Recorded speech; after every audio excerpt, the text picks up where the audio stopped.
अपने इस विजुअल में हम आप लोगों को अष्टसखा के कवियों के संबंध में बताएंगे, जिन्हें अष्टछाप के कवि भी कहा जाता है।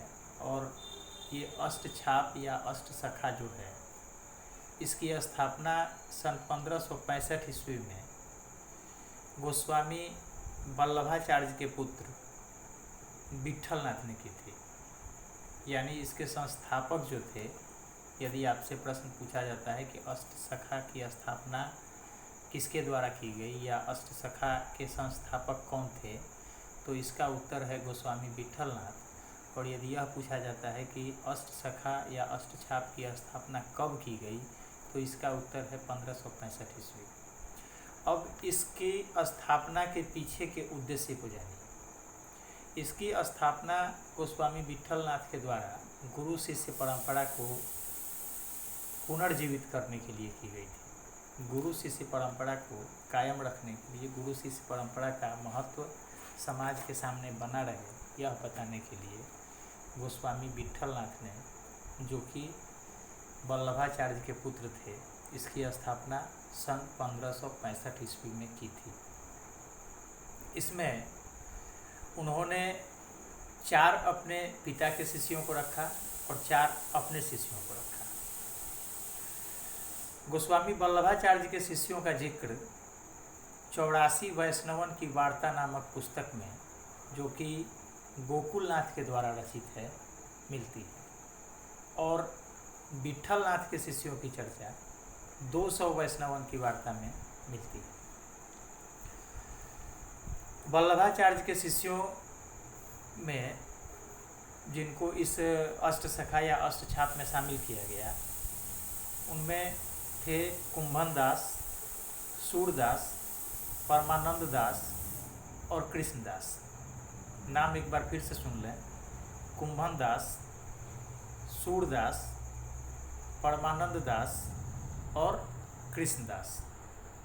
विट्ठलनाथ ने अपने जिन 4 शिष्यों को इसमें रखा, वो थे गोविंद स्वामी, छीत स्वामी, चतुर्भुज दास और नंददास।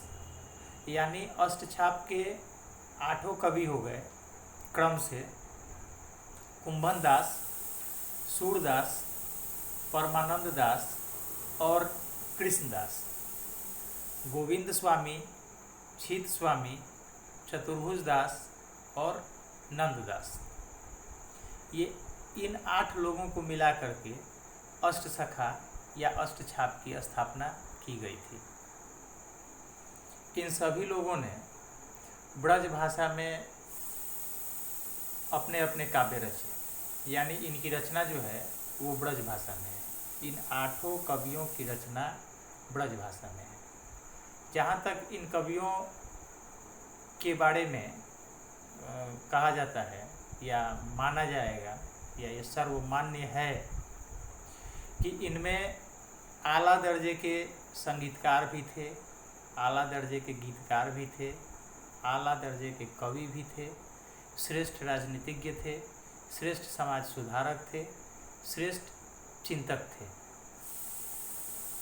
इन लोगों ने अपने साहित्य के माध्यम से, अपने काव्य के माध्यम से समाज को बहुत कुछ दिया।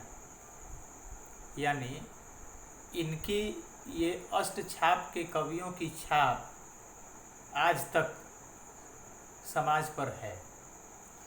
और चूँकि विट्ठलनाथ ने इन्हें आशीर्वादित किया था, अपने आशीर्वाद की छाप इन पर छोड़ी थी, आशीर्वाद की छाप इन्हें दी थी, इसलिए भी इसे अष्टछाप कहा जाता है।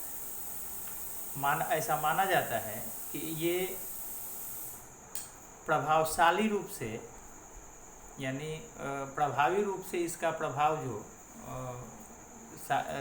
समाज पर रहा, वह 84 वर्षों तक रहा।